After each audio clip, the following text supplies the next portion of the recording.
Գյուրջան Կասկադ, հասանելի բնակարաններ 65 ամիս մարման ժամկետով։ Տիկին Թովմասյան, վերջերս Հայաստանում լրագրության ազատության մասին նոր զեկույց է, ոչ միայն Հայաստանում, այլ ամբողջ աշխարհում նոր զեկույց է հրապարակվել, որտեղ Հայաստանը առաջընթաց է գրանցել, բայց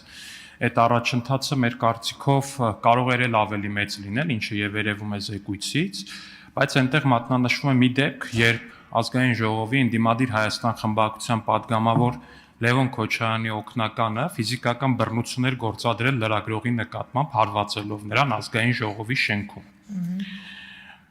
Հարց եմ ձեզ տալիս, այդ օգնականը падգամավորի դեռ աշխատում է Ազգային ժողովում ու արդյոք դուք որպես Ազգային ժողովի падգամավոր ձեր գործընկերներին դիմել եք այդ հարցով, որ արդյոք այդ օգնականը պետք է շարունակի աշխատել։ Դա մեկ հարց եւ երկրորդ ասեցիք Բագրատ Գալստանյանի կամ չգիտեմ ինչ էր անունը ասածը այլ կոնտեքստում էր, որ խնդրեմ կմեջբերեք Բագրատ Գալստանյանի ասածը հասկանանք այդ ինչ կոնտեքստում էր, որ մի հատ էլ ուրիշ է։ Շնորհակալություն։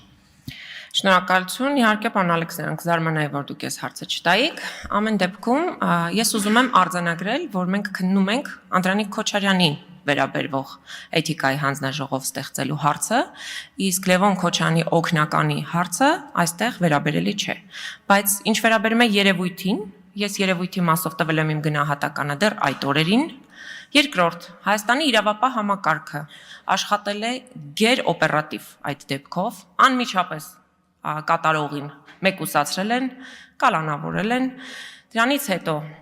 իրավական գործընթացը լայն թափով տեղի է ունեցել եւ բացարձակապես այս եզրույթները միմյանց հետ համեմատելի չեն։ Մենք խոսում ենք падգամավորի վարքագծի մասին եւ կարծում եմ, որ դուք այս տարբերությունը շատ լավ հասկանում եք եւ Ազգային ժողովի падգամավորը իրավունք չունի որևէ լրագրողի նկատմամբ ցուցաբերի խտրական վերաբերմունք։ Այնպես ինչպես որևէ քաղաքացի որևէ մեկը իրավունք չունի լրագրողի մասնագիտական գործունեությունը խոչընդոտելը, առավել եւս բռնության մասին խոսելը։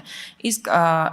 ինչ վերաբերում է Բագրատ Սրբազանի խոսքերը մեջբերելուն, ես կարծում եմ, որ ես չէ, որ պիտի ձեզ համար կրկնեմ այդ խոսքերը, դուք կարող եք YouTube-ը հետ տալ եւ YouTube-ով լսել ինչ է ասել եւ ինչ կոնտեքստում։ Շնորհակալություն։ Շնորհակալություն, Տիկին Թովմասյան, խնդիրն էլ հենց այդ է, որ քննարկում եք այս հարցը, բայց չեք քննարկում այն հարցը։ Հիմա ուղիղ փաստ կա, падգամավորի օգնականը, հա, падգամավոր չի, ընդունում եմ կարգավիճակների տարբերությունը, բայց падգամավորի օգնականը լրագրողը ծեծել։ Դրա հետ կապված ոչ մեկը ոչ մի բան չեք ասել։ Ասում եք մենակ հիմա։ Ես դուք լսեցիք, որ ասեցի դատապարտել եմ։ Չէ, դուք շատ լսեք պատասխանը։ Թողեք ավարտեմ։ Ոչ մի բան չեք ասել։ Այդ падգամավորի Տիկին Թովմասյան, թողեք ավարտեմ։ Թույլ տվեք թող ավարտի падգամավորը, հետո դուք կունենաք վերականգնեք էլի խնդրում։ Հետո դուք կունենաք արձագանքի հնարավորություն։ Համեցեք ավարտեք հարցը։ Շնորհակալություն։ Տիկին Թովմասյան, ոչ մի խմբակցություն հայտարարություն չի տարածել, էթիկայի հանձնաժողով չեք ստեղծել։ Մեջ եք բերում Անդրանիկ Քոչարյանի ասածը, որ դուք լրագրող չեք, ես լրագրողների հարցերին եմ պատասխանում։ Նույնական, տառացիորեն նույնական արտահայտություններ արել են Հայաստան խմբակցության падգամավորները։ Եթե չեմ սխալվում, կարող է սխալվեմ, Գեգամ Մանուկյանը կամ Աղվան Վարդանյանը ի պատասխան Civic AM-ի լրագրողների հարցերին։ Բախի էթիկայի հանձնաժողով չեք ստեղծել։ Նույնական, տառացիորեն նույնական, դուք լրագրող չեք, ես պատասխանում եմ լրագրողների հարցերին։ Ինչի էթիկայի հանձնաժողով չեք ստեղծել ու ողջունում եմ այն փաստը, որ չկրկնեցիք ձեր կողմից նշված մարդու խոսքերը, որպես այդպեսին, որտեղ կարծում եմ դուք էլ հասկացաք, որ կրկնելու բան չէր։ Շնորհակալություն, պարոն Ալեքսանյան, եւս մեկ անգամ ասում եմ, լրագրողի նկատմամբ ցանկացած տեսակի բռնություն անընդունելի է, անընդունելի է նաեւ եղել Լևոն Քոչարյանի օգնականի վարքը, որի մասով ես տվել եմ իմ գնահատականը եւ շատ իմ գործընկերներ տվել են իրենց գնահատականը եւ նաեւ հատուկ ընդգծում եմ, որ ի տարբերություն մյուս բոլոր դեպքերի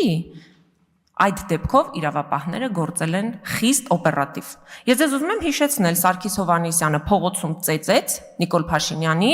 անվտանգության պետը, ՊՊՑ ծառայության ղեկավարը, փողոցում ծեծեց լրագրողներին, կամերան վնասեց, բայց որևէ գործ չի հարուցվել։ Ճիշտ եք ասում, մենք հապաղել ենք, որ էթիկայի հանձնաժողով չենք ստեղծել, երբ որ Ազգային ժողովի նախագահ թքեց քաղաքացու վրա։ Շատ ճիշտ եք ասում։ Մենք թերած այդ դեպքով թերացել ենք։ Մենք շատ դեպքերում ենք թերացել, երբ որ Արթուր Հովհաննիսյանը եկել էր ու իրեն խուլիգանի պես էր պահում Մարդու իրավունքների պաշտպանության հանձնաժողովի նիստի ժամանակ, ճիշտ եք ասում, որ լռեք, որ մենք այդ ժամանակ չենք ստեղծել էթիկայի հանձնաժողով, ճիշտ եք ասում։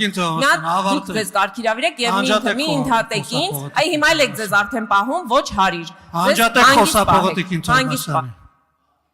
Տիկին Թովմասյան, կարող եք հետևել իմ հրահանգներին։ Խնդրում եմ հարգելի գործընկերներ, դադարեցրեք քննարկումը։ Տիկին Թովմասյան, խնդրում եմ падգամավորների հասցեին խոսելիս որակումներ, ձևակերպումներ վիրավորական չհնչեցնել եւ խոսել ըստ էության, ոչ թե վիրավորանքներով։ Եվ հետևել ժամանակին։